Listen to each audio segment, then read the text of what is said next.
answers. So you didn't have to solve this by algebra, by solving for x. You had to graph it, okay? So you can use your graphing calculator. 5x, so in your graphing calculator, you're going to write two different equations for each one, right? So for part A, you will put in y is equal to 5x minus 12 and y is equal to 3. And then you will look at the intersection point right here, 3, 3, right? So when x is equal to 3, your y value will be the same, which is 3, okay? So part A would be x is equal to 3. Then part B, you do the same thing.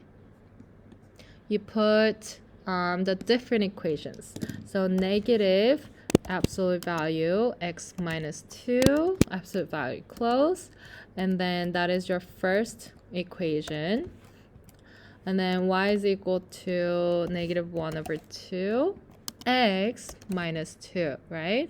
And now if you look at this function, these two equations, we have two answers. So one is 0, negative 2, and the other one is 8, negative 6, right?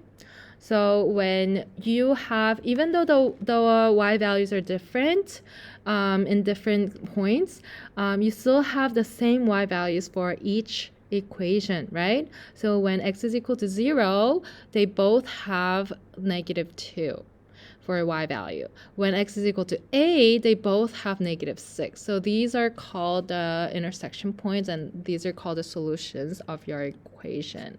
So solving by graphing, you're looking at the intersection points. So your x would be both 0 and 8. You have two solutions. Okay? All right, let's look at example 2. Solve a one-variable inequality by graphing. How can you use a graph to solve an inequality?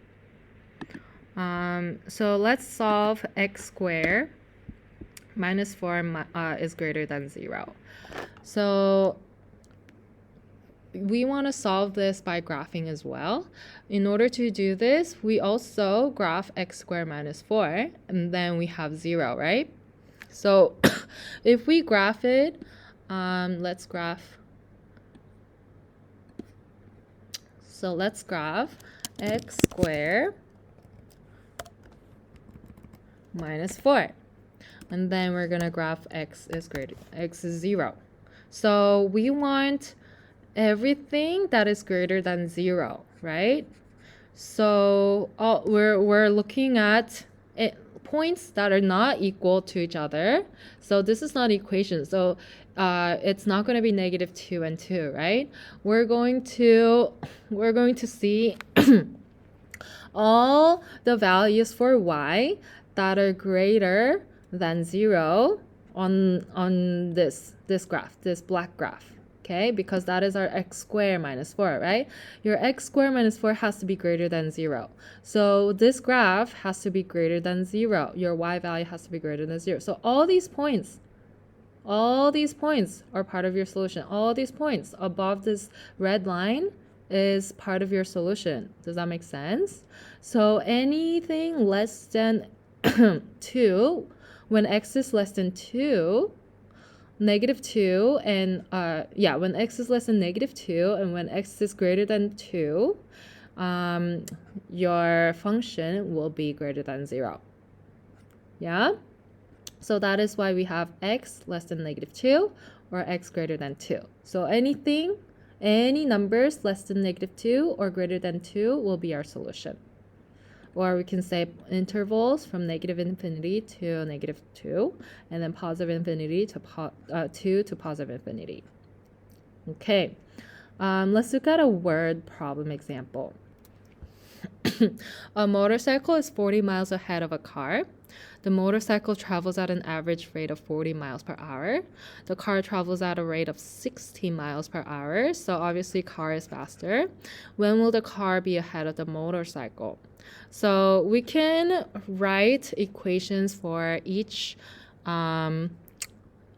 automobile, and then we will see where they intersect, right? And then the point where car is ahead would be after the point that they're equal to, right? So this is also inequality. So we're going to have x represent the number of hours because we're counting the hours that the car and the motorcycle are traveling, right? And your speed is in terms of miles per hour. So our distance would be in terms of miles. There we go. And we know motorcycle is 40 miles ahead. So we're going to write that as an expression. 40x would be the motorcycle speed plus 40 because he started 40 miles earlier, right? So you have to add. And then x represents the number of hours the car started traveling. So when the car starts traveling, motorcycle is already 40 miles ahead. So it's starting at 40. Does that make sense? And then every hour, it gets motorcycle adds 40 for the distance because it travels 40 miles per hour. And then the car travels 60 miles per hour. So from 0 to 60 in 1 hour. And then from 60 to 120 in 2 hours. Does that make sense? So if you graph these two equations, you'll see that the intersection point is right here.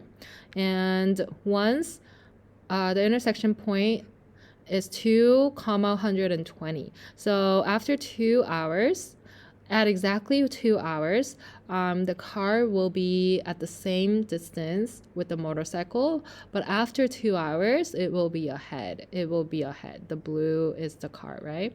So it'll be ahead. So to answer our question, the car will be ahead of the motorcycle anytime after 2 hours. So we can represent that as x greater than 2. Because in order to be ahead, it cannot be equal, right? So it's just greater than, not greater than equal to. Yeah. So let's try number 2, A and B. Try to use graph, okay? We're using graph. So pause the video and come back when you're ready for answers. Okay, are you ready? Let's look at this equation, part A. Try number 2A. We're going to graph y is equal to x squared plus 6x plus 5. Okay? We have a nice little graph here. And then we have y is equal to 0. So whenever this blue expression is greater than 0, so above the 0 line, above the green line, would be when your graph is greater than or equal to 0, right? So anything less than equal to -5. Why are we doing less than equal to? Because it can be 0. It could equal to 0. Because, yeah, our original inequality is greater than equal to. So anything less than equal to -5 and anything greater than equal to -1 would be our solution for part 2A. Let's check your answer, see if you got it right. So x is less than equal to -5 or x greater than equal to -1. Okay, part B. X plus 3 greater than 7 minus 3x. So we can also graph it. Y is equal to x plus 3 and y is equal to 7 minus 3x. So we're looking at when the purple line is greater than the black line. And we're talking about the y values, right? So from here, that's the intersection point. So are we talking about this part or are we talking about this part? How do we know? Look at your inequality. It's when x plus 3, your purple line, is greater than 7 minus 3x. So when your y value, x plus 3, so your purple line, when your y value is greater than your